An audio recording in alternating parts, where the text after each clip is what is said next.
Ek is baie opgewonde soos ek hier staan.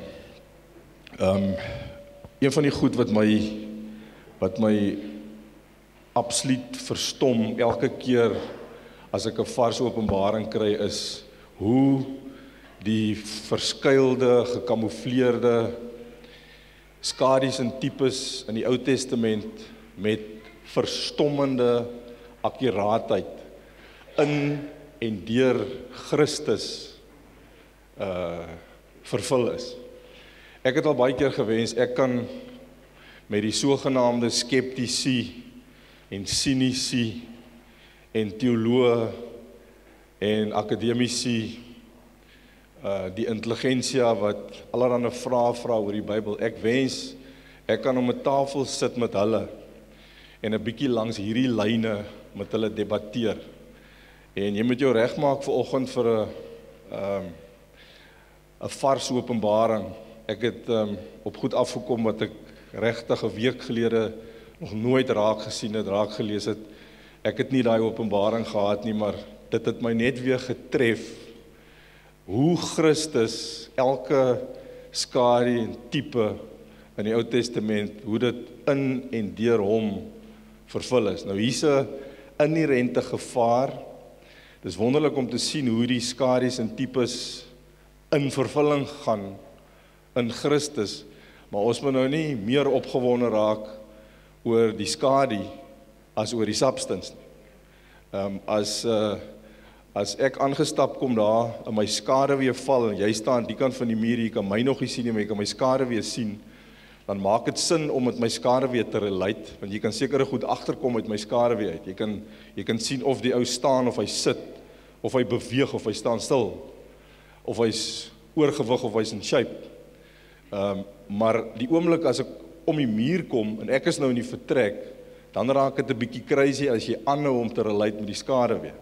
Daar is mense wat dit doen, daar's 'n gevaar in, maar dit maak my so opgewonde oor God se verlossingsplan en oor Jesus Christus se vleeswording en sy voltooide werke op Golgotha, as ek sien hoe skadies en tipes in vervulling gaan. En vandag wil ek nou gebruik om een van hierdie goed vir julle te probeer oopbreek. En kom ons vertrou die Heilige Gees dat hy die leermeester sal wees. Ek wil regtig terugstaan en bloot 'n spreekbuis wees met die. As die Heilige Gees 'n ding vir 'n mens oopbreek, dan raak dit vars manna.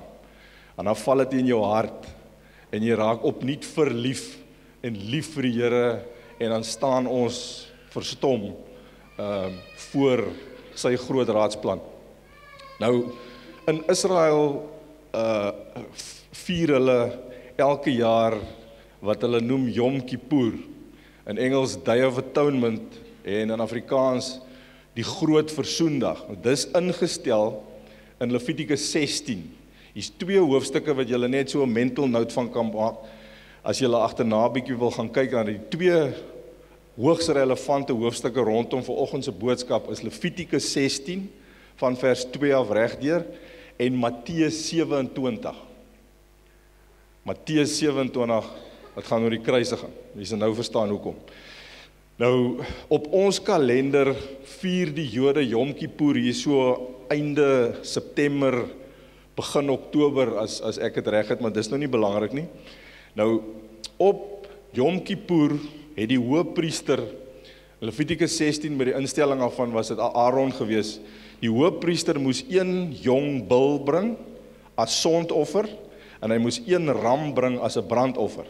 En dan moes die volk Israel 2 bokramme bring as sondoffer en 1 ram as 'n brandoffer. Nou, vanoggend gaan dit nou glad nie oor die 1 ram wat Aaron moes bring as brandoffer of die 1 ram wat Israel moes bring as brandoffer. Dit gaan uitsluitlik oor hierdie 1 jong bul wat Aaron moes bring as sondoffer en dan veral die 2 bokramme wat Israel moes bring as sondoffer.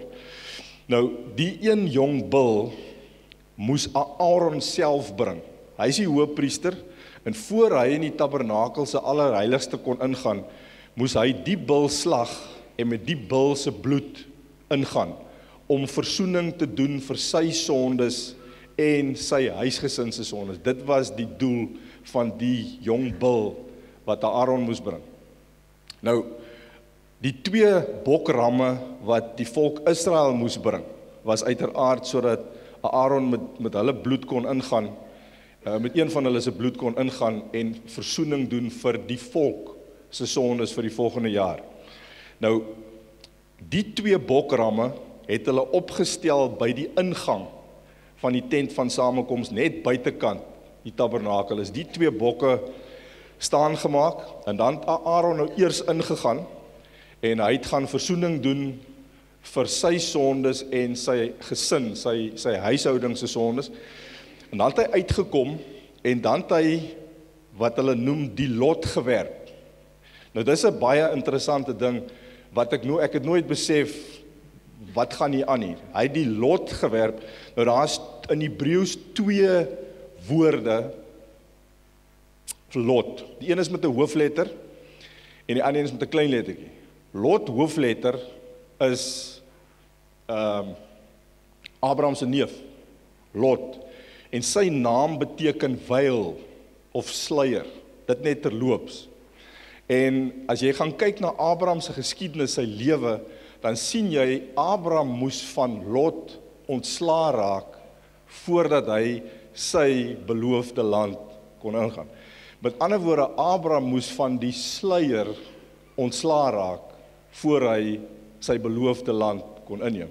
En toe Lot op 'n, ek wil amper sê 'n dramatiese wyse een kant toe uitgefaseer is, net daarna het Abraham die volheid van die belofte wat God vir hom gehad het, begin in besit neem. Maar dit net so terloops. Die ander Hebreëse woord is lot met 'n klein lettertjie. Julle sal onthou byvoorbeeld met Jona op die skip. Toe die storm opkom en hulle nou moet besluit wie is die oorsaak daarvan, toe die bemanning die lot gewerp.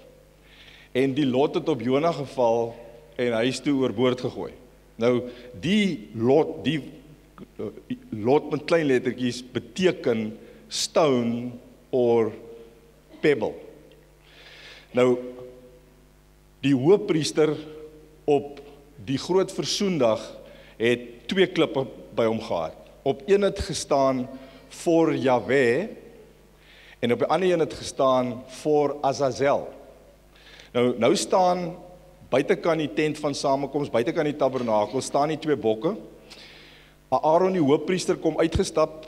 Hy het nou klaar versoening gedoen vir sy sondes en vir sy huishouding se sondes. Nou is die 2 bokke daar. Het hy 'n sakkie hier aan sy sy gehad en in die sakkie was die 2 pebbles, die 2 klippe. Hulle was bykans identies, baie soortgelyk en die vereiste was hy moes, as hy nie vir dit kyk nie, as hy net voel, moet hy nie 'n verskil kon voel nie. Dit moes feitelik identies gewees het. Slegs as jy daarna kyk en jy sien is nou nie 100% identies nie, maar as jy dit bloot voel, dan gaan jy nie 'n verskil voel nie. Nou is die 2 klippe in die sakkie, hy haal dit uit en hy vat dit in sy hand en hy vryf dit en dan die een bok staan aan sy regterkant, die ander bok staan aan sy linkerkant en dan sal hy die een klip die kant toe laat gaan en die ander klip daai kant toe laat gaan. En dan op die een klip staan voor Jahwe, vir God en op die ander een staan vir Azazel. En dan het hy die bok waarop staan voor Jahwe, het hy 'n scarlet thread, 'n rooi lint om sy nek vasgemaak. En die ander bok waarop staan voor Azazel, het hy die scarlet thread, die rooi lint om sy horings vasgemaak. Nou Azazel is nogal interessant. Die woordjie Azazel is 'n samestelling, is die Hebreëse woord saamgestel uit 2 woorde. Een is Az wat beteken bok en Azel wat beteken that never returns.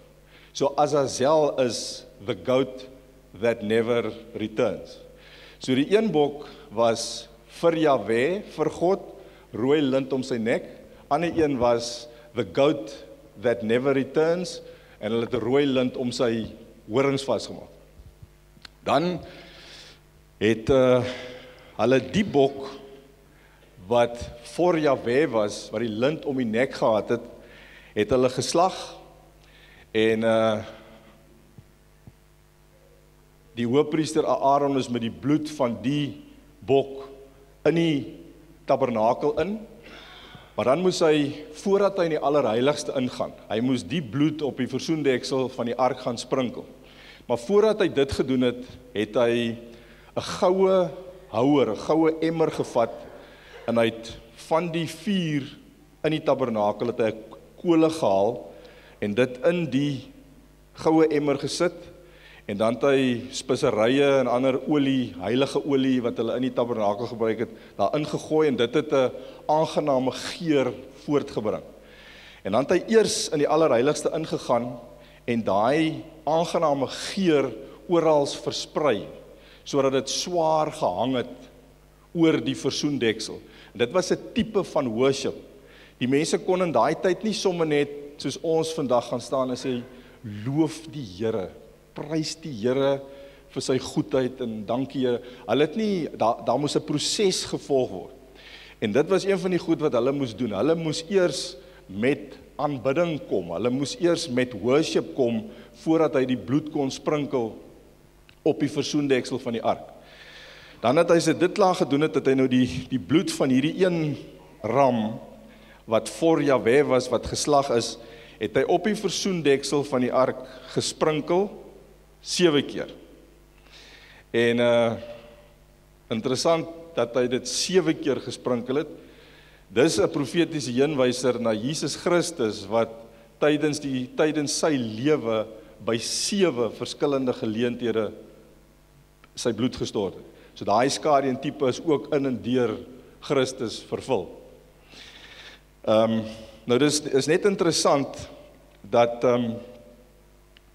voor Levitikus 16, voor die instelling van Yom Kippur, kon enige iemand enige tyd so dikwels as hulle wil in die allerheiligste ingegaan het. Maar wat toe gebeur het is Aaron se 2 seuns, die Bybel praat van strange fire, vreemde vuur. Hulle het kole gaan haal, maar sommer uit iemand se braaivleisvuur uit. My vertaling. En hulle het dit in die emmer gegooi en die aangename geur daarmee probeer voortbring en hulle is dood. Die Here het hulle gestraf. Dit was Ou Testament, dit was ou bedeling, hulle was onder die wet en hulle is met die dood gestraf vir daai oortreding. En toe het God die reëls verander. En toe het hy gesê vir Aaron en die hoofpriesters naam dat voortaan 1 keer 'n jaar op die groot versoendag en net daai dag gaan die hoofpriester en hy alleen in die allerheiligste in om versoening te doen namens die volk. Nou die volk het daar buitekant gestaan en dan het hulle nou dan het Aaron ingegaan, hy het gaan versoening doen en 'n belangrike ding wat ons nie verstaan nie, wat baie mense nie weet nie, is ek het verlang gedink, wanneer die hoofpriester ingaan en die bloed sprinkel en versoening doen vir die volk se sonde, dan is dit vir die sonde van die afgelope jaar, die jaar wat nou net verby is, en dan word hulle vergewe. Dit werk net mooi andersom. Daai bloed wat gesprinkel is op die versoendeksel, het hulle sondes vir die jaar wat kom bedek. Hulle sondes vir die jaar wat voorlê, is daardeur meegedeel. Nou, hierdie, die ander bok, die een was vir Jahwe, is geslag, sy bloed het gevloei, en daarmee is versoening gedoen vir die volk se sondes. Die ander bok vir Azazel, Azazel beteken the goat that will never return, hy is die wildernis ingestuur, hy het bly leef, die een het gesterf, die een bok is dood, die ander een het bly lewe. Ek sal nou terugkom na die bok wat in die wildernis ingegaan het. Nou, hierdie twee bokke, wat buitekant die tent van samekoms gestaan het, een is 'n slag, ander een het bly leef, is nou die onderwerp van 'n ewige teologiese debat. Skaries en tipes waarvan was dit? Die een skool, daar's 3 skole. Die een skool sê beide die bokke simboliseer Christus. Dan is daar 'n tweede skool wat sê die een bok is Jesus en die ander bok is ons, die mensdom. En dan is daar 'n derde skool wat sê die een bok is Jesus en die ander bok is Satan. Nou ek wil sommer nou vir jou sê die derde skool word gediskwalifiseer sommer net uit Levitikus 16. Daar's 'n boek wat nie in die kanon, wat nie in die Bybel opgeneem is, die boek se naam is Enoch. Nou in die boek Juda, die tweede laaste boek in die Bybel, in die boek Juda word daar aangehaal uit die boek Enoch uit. Enoch is nie in die Bybel opgeneem, is nie deel van die kanon vandag nie, maar omdat Juda in sy boek, wat wel opgeneem is, aanhaal uit Enoch het Enoch die boek nogal 'n bietjie status in sekere kringe, en in die boek word Satan genoem Azazel. En op sterkte daarvan, sommige mense gesê, die een bok was Jesus en die ander bok simboliseer Satan, maar dit kan nie wees nie, vir die eenvoudige rede, in 2 Korintiërs 3 dink ek, in Levitikus 16 vers 10, in daai selfde hoofstuk, word daar gesê dat daai tweede bok, it's to make atonement for our sins. So, daai bok kan nie Satan wees nie, want Satan het nou net mooi niks te doen met my en jou atonement, inteendeel. Nou, ek wil nou, om die verwarring oor die drie skole, wat hierdie twee bokke simboliseer, om dit nou op te klaar, kom ons gaan kruis toe. As jy verwarring ervaar oor 'n ding, dis gewoonlik die regte plek om uitsluitsel te kry oor 'n aangeleentheid, gaan kruis toe, Matteus 27. Ek wil hê julle moet nou luister vir die skadu's en die tipes, die parallelle. Dit wat daar gebeur het op die groot versoendag, daar was 'n hoëpriester en daar was 'n bok wat gesterf het en daar was 'n bok wat geleef het. Nou ek wil net vir julle sê, die bok wat geleef het voor Azazel, the goat that will never return, as hulle eers een klaar geslag het, met sy bloed ingegaan het, nou is daar versoening gedoen tussen God en Israel, hulle sondes is bedek vir nog 'n jaar.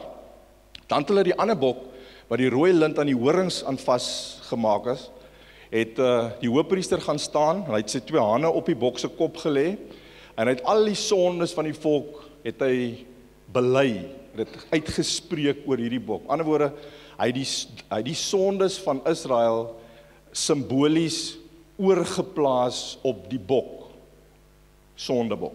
Nou word dit die sondebok.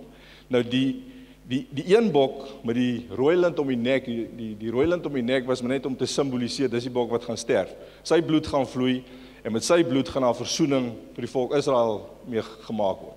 Die ander bok was die rooi lint nie om die nek, dit was om die horings. Nou het Aaron die volk se sondes oor die bok uitgespreek, dis oorgedra op die bok, en dan daar, Engelse vertaling sê, 'n fit man, dit bedoel maar net iemand wat gereed gestaan het daarvoor, iemand wat geassign is daarvoor, het hy met die bok in die wildernis begin instap.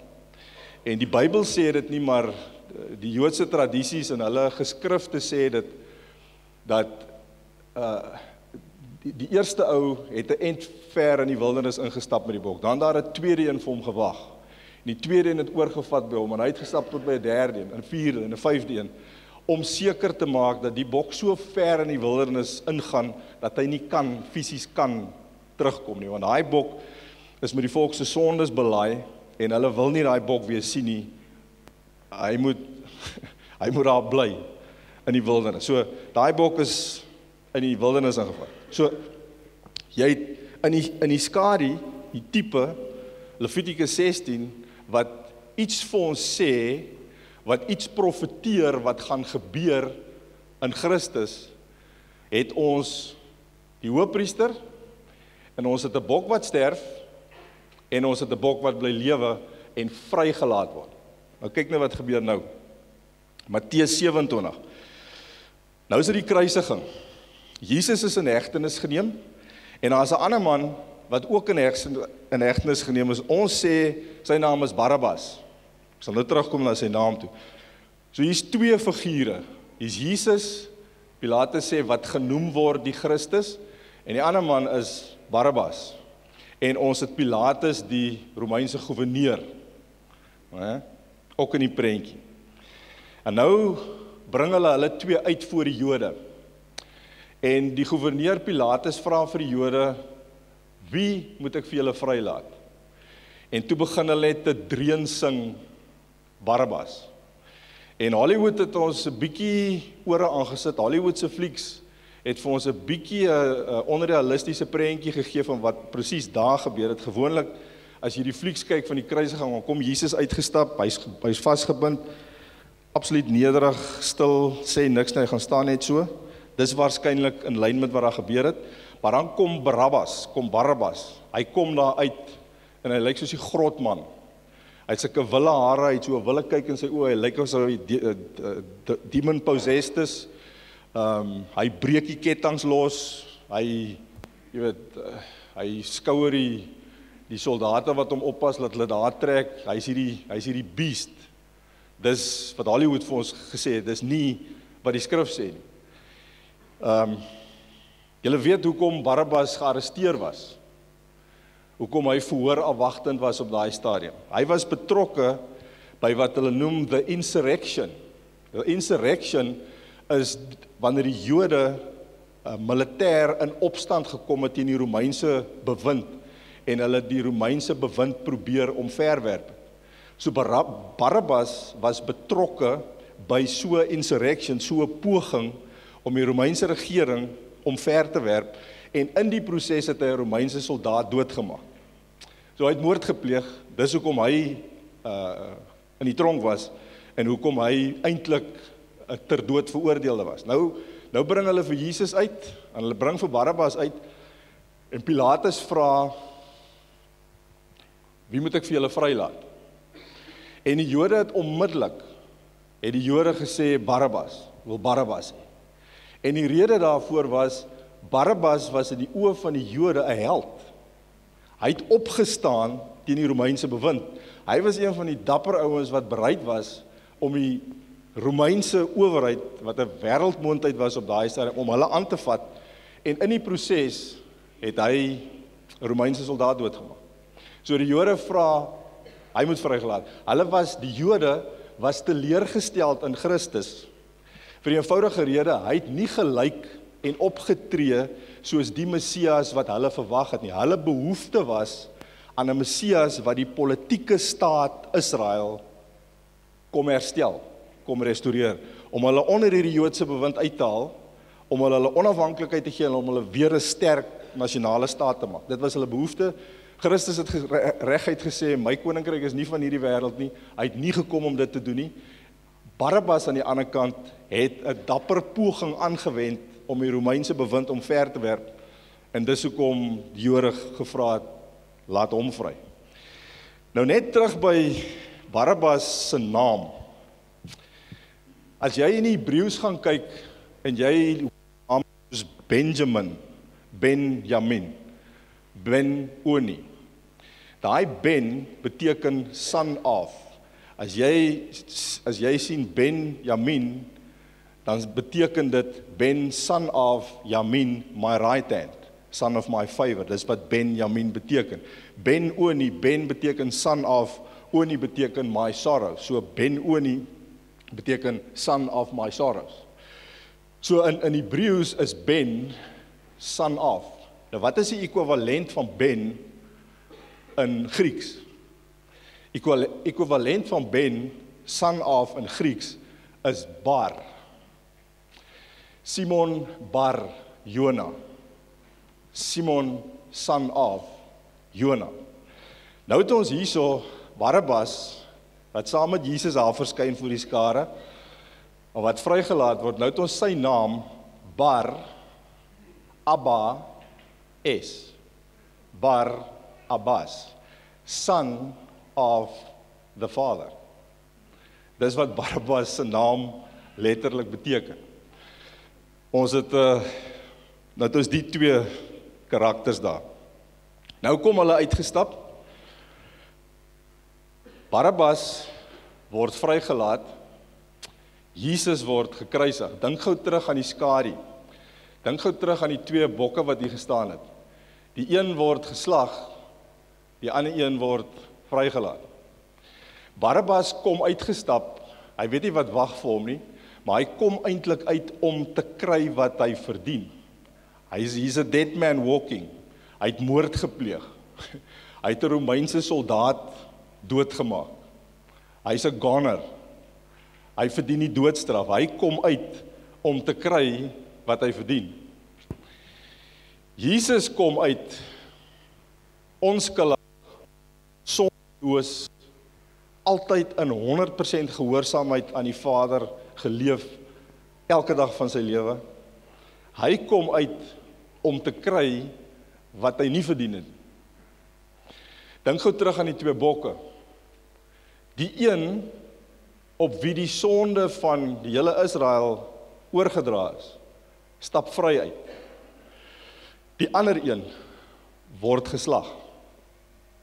Nou, daar's 'n Joodse geskrif wat maar gaan oor die tradisie, dis nie in die Bybel nie, wat sê dat met Yom Kippur, met die groot versoendag, die oomblik as die bok wat vir Jahwe gemerk is, die oomblik as daai bok geslag is, het die rooi lint aan die ander bok se horings wit geword. Hy het verkleur. En dis hoekom Jesaja 1 waarskynlik sê, al was jou sonde soos skarlaken, dit sal wit word soos sneeu. En dan is daar 'n ander stukkie Joodse tradisie wat sê, dis in hulle geskrifte, dis nie in die Bybel nie, ongeveer 4 dekades voor die vernietiging van Jerusalem in 70 na Christus, het hierdie Azazelbok se lint, sodra die ander bok geslag word, die een se lint het mos nou elke keer wit geword. Ongeveer 4 dekades voor 70 na Christus het dit opgehou gebeur. Daai lint het nie meer wit geword die oomblik as die bok geslag is nie. Nou dit maak nogal vir my sin, 4 dekades voor 70 na Christus is ongeveer die kruisiging van Jesus, en toe die lam van God geslag is wat die sonde van die wêreld wegneem, was dit nie meer nodig dat 'n bok geslag word. Nou, op Golgotha gebeur presies dit. Barabbas kom uit, Jesus kom uit. En God die Vader, dit was eintlik nie Pilatus wat die lot gewerp het daar nie. Wat in die geestesrelm gebeur het, was die vervulling van wat die hoëpriester op Yom Kippur gedoen het deur die lot te werp. Die hoëpriester het sy hand in daai sakkie gesteek, het hy 2 klippe uitgehaal en hy die lot gewerp. En die een het gesê, voor die en voor Azazel. Dit was 'n profetiese heenwyser na God die Vader, wat op Golgotha die lot sou werp. En in die gees het God die Vader daartoe Pilatus voor die skare staan, hier staan Jesus, hier staan Barabbas. God die Vader as het ware sy hand in daai sakkie gesteek, die 2 klippe uitgehaal en hy het besluit hoe die lot gewerp sou word.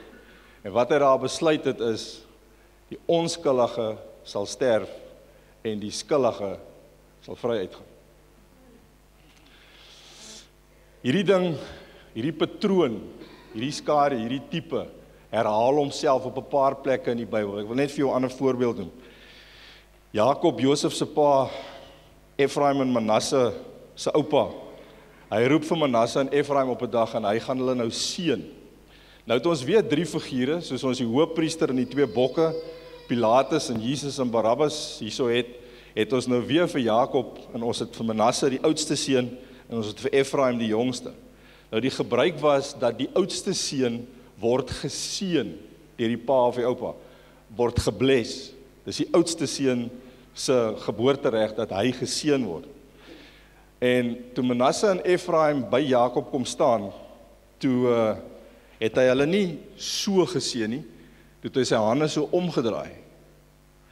En hy sit sy regterhand op Manasse se kop, op Efraim, die jongste een se kop, en hy seën hom en nie die oudste nie. So die een wat dit moes ontvang het nie, en die een wat dit nie moes ontvang nie, kry die blessing. Dit het op Golgotha ook gebeur. Wat op Barabbas moes geval het, val op Jesus. En hierso is vir my die wonderlike ding. Die een bok vir Jahwe verteenwoordig baie definitief Jesus Christus. Dis die een wat geslag is en wat versoening bring vir die sondes van die volk. Dis Jesus. Die ander bok verteenwoordig ek en jy. Barabbas, die skuldige, gaan daai dag vry uit. Hy verteenwoordig die mensdom. En nou is dit net interessant, waarheen het Azazel gegaan? Azazel het vry uitgegaan in die wildernis in. Is my unbelievable hoe die Here goed vir my bevestig partykeer. Vanoggend aan my kantoor is ons so 'n klompie mense wat saam bid en ek dink dit was David. Trek daar los en hy begin bid oor die 99 skape en die een skaap in die wildernis. Ek sit daar en ek kan nie help om te lag. Ek weet sommer was 'n baie spesiale oomblik tussen my en die Here. Baie spesiaal. Jy nou hoor hoekom. Die bok Azazel gaan die wildernis in. Die 100 skape, waarvan die een wegraak, toe los die herder die 99 en hy soek die een. Waar was daai skape? In die wildernis. Waar was die herder? Saam met hulle in die wildernis. Die wêreld waarin ek en jy God se skape, God se kudde leef, is 'n robuuste plek. Dis soos wildernis. Die herder is by ons. En die Here sê vir my gisteraand, kyk 'n bietjie, daai een skaap wat afgedwaal het. Lukas 15 praat nog steeds van hom as 'n skaap. Van die herder. Hy's nie 'n bok nie. Hy's nie 'n bok nie. Want die bok is simbolies geslag, wat die heenwyser was na Jesus Christus. Die lam van God is geslag. As jy 'n skaap is jy 'n skaap. Die 99 is skape, die een is 'n skaap, en die herder gaan haal hom. En die herder red hom, en die herder bring hom terug.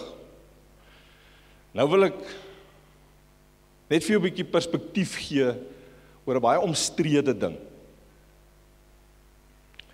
As 'n mens nou 'n bietjie gaan sit en dink oor hierdie goed, en jy sien dat die skadu, die tipe in die Ou Testament was, die hoofpriester slag die bok wat vir Jahwe uitgesit is, vat sy bloed in die allerheiligste in, sprinkel dit op die versoendeksel, en dan vir die volgende jaar, vooruit, is die sondes van die volk bedek. So God het geweet, die volk gaan in die volgende jaar sondig. Ten spyte van al sy pogings, ten spyte van die wet, ten spyte van baie dinge, hulle gedragspatrone gaan nie sodanig verbeter dat hierdie volk in die volgende jaar sondeloos gaan leef nie. Ander woorde, I must bring them under the blood, because the blood is your protection against the wrath of God. So hy bring hulle by voorbaat onder die bloed, want hy weet, they're going to miss the mark. Hulle gaan sonde. Wanneer is vir die sondes, en het jy enige sondes in 2009 gedoen? Het jy? Okay. Wanneer is vir Enrique se sondes wat hy in 2009 gedoen het, betaal? 2015 jaar terug. Wanneer is vir die sondes wat ek in 2015 gedoen het, betaal? Aan die kruis. Wanneer is vir die sondes wat ek in 2020 gaan doen, betaal? 2015 jaar terug. Sonde. En ek weet, hier's nou weer mense wat gaan sê, Johan, watersonde af, jy hoor nie wat ek sê nie. Of jy is moetswillig. Sonde laat niemand hel toe gaan nie.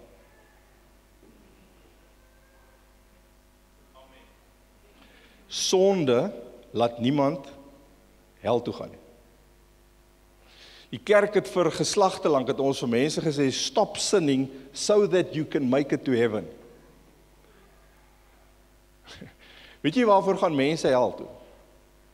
Because they reject the Lamb of God as the sacrifice for their sins. Die Here het daai bok geslag, en met daai bok se bloed is Aaron in die allerheiligste in, en hy het gaan versoening doen, hy het gaan cover vir die sondes van die volk vir die volgende jaar.